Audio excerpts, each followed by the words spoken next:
نہیں ہونے پہ کوئی کام وام نہیں ہونے کا ہے، پھر بغیر کام کے ہی رہ جاؤ گے. تو دو چیز ہو گئی. تیسری چیز فرماتے ہیں امام علیہ الصلوۃ والسلام طعاما بلا شبہ، ایسا کھانا جس کے سلسلے میں تم سوچو کہ اس میں ذرہ برابر کوئی شک و شبہ نہ ہو. یعنی مثلا خمس اس کا دیا گیا ہے، زکوٰۃ پرداخت کیا جا چکا ہے، جس زمین سے مثلا یہ اناج اگا ہوگا وہ زمین جو ہے وہ غصبی نہیں ہوگی، جس نے خریدا ہوگا وہ ایسا ہوگا ویسا ہوگا، پکانے والا پاک رہا ہوگا، نہ جانے کیا کیا کیا، بہت سارے شبہات ایجاد ہوتے ہیں نا.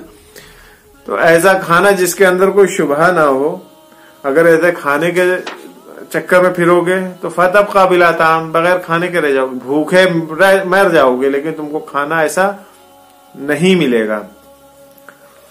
پھر یعنی اب وہی بات ہے وسواس خناس سے جو دماغ میں سوار ہو جاتا ہے لوگوں کے.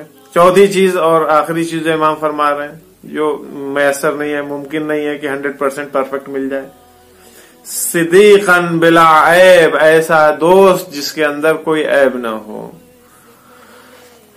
دوست کے لیے کتنی میں نے ایک دن بیان کیا تھا، دوست کے سلسلے میں گفتگو ہوئی تھی. دوست تلاش کرنا ہماری ذمہ داری، اچھا دوست تلاش کریں. معیار بیان کیا گیا ہے دوست تلاش کرنے کا، دوست کا انتخاب کرنے کا، کہ کیسے تلاش کریں، کیسے انتخاب کریں دوست. یہ ہماری ذمہ داری ہے کہ ہم ان چیزوں کو، لیکن اس کے باوجود یہ توقع نہ رکھیں کہ یہ جو ہمارا سلیکشن ہے یہ 100% پرفیکٹ سلیکشن ہے ہمارا، اس کے بعد اس میں کوئی نقص اور عیب ہو ہی نہیں سکتا. نہیں بھائی، معصوم نہیں ہے، خاکی پیکر میں ہے، بندہ خدا گنہگار ہے. ممکن ہے اشکالات ہو اس کے اندر، کوئی غلطی ہو، کوئی گناہ انجام دیتا ہو. ٹھیک ہے، یہ چیزیں دھیرے دھیرے کر کے دوست کی ذمہ داری ہے کہ وہ اپنے دوست کی برائیوں کو دور کروائے. امام فرماتے ہیں کہ ایسا شخص ایسے دوست کے دنبال میں، ایسے دوست کے پیچھے، اس کی تلاش میں نہ پھرو جس کے اندر کوئی عیب نہ ہو. کیوں؟ کیونکہ فتبقى بلا صدیق، اگر ایسا آدمی تلاش کرو گے، ایسا دوست تلاش کرنے کے چکر میں رہو گے تو تم کو دوست نہیں ملے گا، دوست ہرگز نہیں ملے گا. اسلام برائیوں کے اوپر پردہ ڈالنے کا نام ہے، اسلام اچھائیوں کو اجاگر کرنے کا نام ہے. اسلام کبھی نہیں چاہتا کہ کسی کی رسوائی ہو، کوئی بے عزت ہو. خدا یعنی بڑے بڑے گناہگاروں کے گناہوں کے اوپر بھی اسلام نے پردے ڈالے ہیں، پردے پوشی کیا ہے، اچھائیوں کو ظاہر کیا ہے، صبر کی تلقین کیا ہے، بے صبری پنے سے روکا ہے، شکر کے لیے کہا ہے، ناشکری سے منع کیا ہے. یہ اسلام ہے. ہمارے یہ ساری چیزیں جو ہیں یہ توقعات ہمارے نہ شروع سے لے کر کے اب تک تو فی الحال متحقق نہیں ہوئے. اس زمانے میں، ہمارے زمانے میں، آپ کے زمانے میں بھی دکھائی نہیں دے رہے کہ ایسا ممکن ہے. ہاں، لیکن جب حضرت حجت سلام اللہ علیہ کا ظہور ہوگا، امام زمانہ علیہ الصلوۃ والسلام جب ظہور فرمائیں گے، حضرت کی حکومت کا زمانہ ہوگا، تو ایگزیکٹ یہی ساری چیزیں 100% آپ کو اویلیبل ہوں گی. پروردگار عالم وہ دن، وہ وقت، وہ ساعت نصیب فرمائے ہم تمام لوگوں کے حضرت کا ظہور ہم لوگ درک کر سکیں، موجود رہیں، زندہ رہیں، اور حضرت کے آوان و انصار میں ہم لوگ شریک رہیں، تاکہ حضرت کی حکومت کے ارکان میں ہم لوگوں کا شمار ہو اور ہم لوگ اپنی آنکھوں سے 100% پرفیکٹ اور پیور چیز دیکھیں اور اس کا انتخاب کریں. ماہ مبارک رمضان ہے.